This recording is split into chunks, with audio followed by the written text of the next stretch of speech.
நான் பேர் சொல்ல விரும்பல பாவம். ஆமா, அப்புறம் ஆமா, இதே யாரையும் சொல்ல இதே வேண்டாம். நீங்க தம்ப்நெயில்ல போட்டு அவங்கள டாக் இல்ல, பண்ணி இல்ல, நானே பேர் கேட்கல. ஆனா அந்த மாதிரி எக்ஸ்பீரியன்ஸ் உங்களுக்கும் இருந்திருக்கா? அந்த மாதிரி இருக்கு தாராளமா. அதெல்லாம் இல்லாம எப்படி சினிமால இருக்க முடியும்? ரஜினி சாரே வந்து இன்னைக்கு ஒரு நல்ல நிலைமையில இருக்கிறதுக்கு ஆரம்பத்துல இருந்த ஒரு ப்ரொடியூசர் தான் காரணம்னு சொன்னார் இல்லையா? அவர் சேலஞ்ச் பண்ணதால தான் அவர் அப்படியே ரோட்ல நடந்து போய் அதே ஸ்டுடியோக்கு பெரிய கார், இம்போர்ட்டட் கார் எடுத்துட்டு வந்தது காரணம். ஸோ அது எல்லாமே ஒரு growth-க்கு உண்டான காரணம் தான் வச்சுக்கணும். ஸோ அந்த படத்துக்கு வந்து ஒரு பெரிய ஹீரோயின் தான் கமிட் ஆனாங்க. 2 நாள் ஷூட்டிங் ஆரம்பிச்சோம். அதுக்கப்புறம் திடீர்னு கூப்பிட்டு அவங்க கம்ஃபர்டபுளா இல்லை அப்படின்னாங்க. ஏன்னா அவங்களுக்கு வந்து நான் ஹீரோவா பண்றது அவங்களுக்கு தெரியாதான். நான் ஹீரோன்னு தெரிஞ்சதுக்கப்புறம் அவங்களால பண்ண முடியல அப்படின்னாங்க.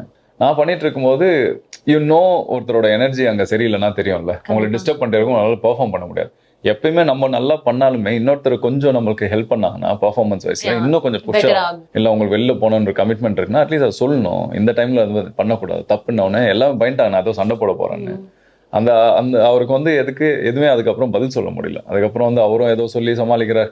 எல்லாம் இருக்கதான் செய்வாங்க இது மாதிரி. நம்ம வேலை நம்ம ஆமா, பண்ணிட்டு எங்க போகலாம் போனாலும் அப்படின்னு. இருப்பாங்க இந்த மாதிரி நமக்குன்னே எக்ஸாம்பிளுக்கு வந்து வருவாங்கன்னு சொல்லுவாங்க. இண்டஸ்ட்ரியிலேயே நிறைய பேர் வந்து உங்களை டிமோட்டிவேட் பண்ணிட்டே இருப்பாங்க.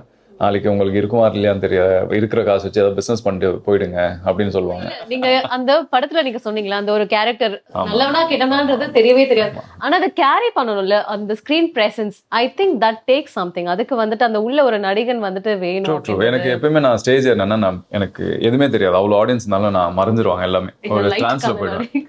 இல்ல டிரான்ஸ்ல நிறைய பேரோட நீங்க நடிச்சிருப்பீங்க படத்துல. நிறைய ஆர்டிஸ்ட்லாம் நீங்க மீட் பண்ணிருக்கீங்க. பெரிய ஆர்டிஸ்ட் லைக் இப்ப நீங்க பார்த்திபன் சார் சொன்ன மாதிரி எல்லாம் ஒருத்தங்க கூட வந்துட்டு என்னால ஒர்க் பண்ணவே முடியல.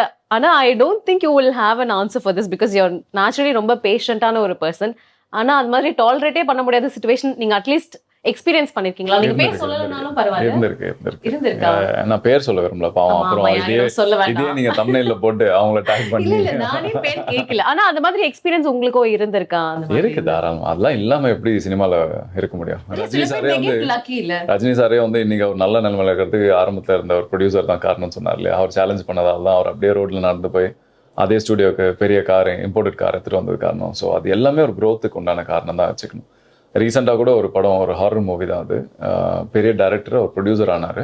ஸோ அந்த படத்துக்கு வந்து ஒரு பெரிய ஹீரோயின் தான் கமிட் ஆனாங்க. 2 நாள் ஷூட்டிங் ஆரம்பித்தோம். அதுக்கப்புறம் திடீர்னு கூப்பிட்டு அவங்க கம்ஃபர்டபுளாக இல்லை அப்படின்னாங்க. ஏன்னா அவங்களுக்கு வந்து நான் ஹீரோவை பண்ணுறது அவங்களுக்கு தெரியாதான். நான் ஹீரோன்னு தெரிஞ்சதுக்கப்புறம் அவங்களால பண்ண முடியல அப்படின்னாங்க.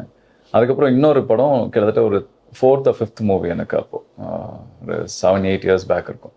அப்போது வந்து பெரிய ஒரு கேரக்டர் ஆர்டிஸ்ட், அவர் ரொம்ப ஃபேமஸ். அவர் காமெடியனாக பண்ணுவார், இதுவும் பண்ணுவார், இன்டென்ஸான கேரக்டர்ஸும் பண்ணுவார். அவர் அதே மாதிரி தான். அவருக்கு எங்கேயோ ஷூட்டிங் முடிச்சுட்டு போனோம் போல டைமிங்கு. எனக்கு ஒரு இம்பார்ட்டண்ட்டான சீக்வன்ஸ் அது.